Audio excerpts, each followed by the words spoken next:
So I've been thinking to myself, I said, self, I think I need one day of a stream,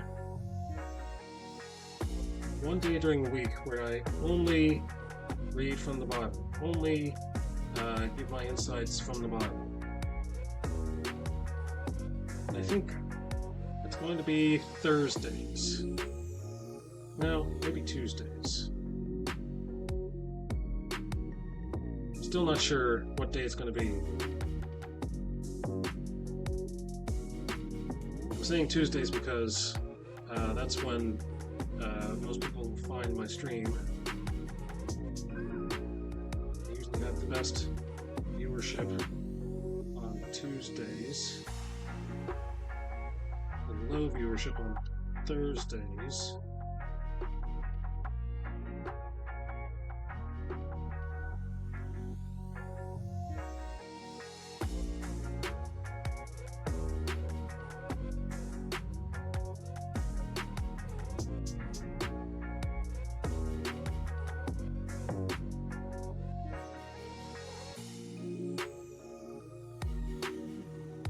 So I'm still thinking about it, just thinking out loud.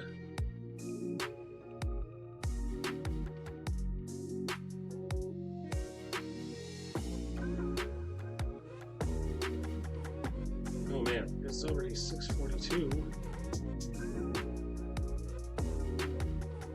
I've not been looking at the time.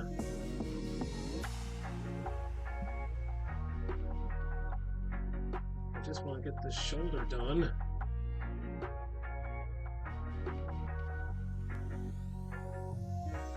So I've been studying a lot of, here we go, here's the shoulder's almost done.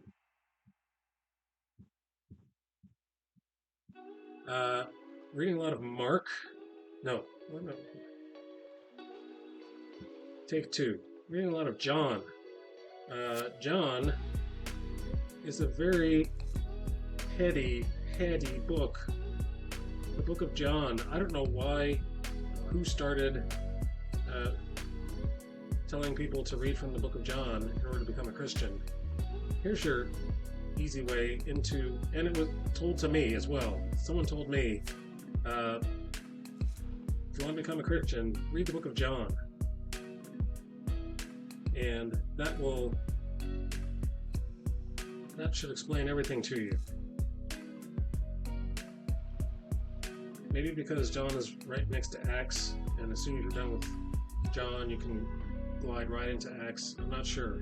But come to realize that John is a very, very complicated book. I thought Luke was going to be the most complicated because he's a scholar, he's a doctor, he's a medical doctor. I thought he was going to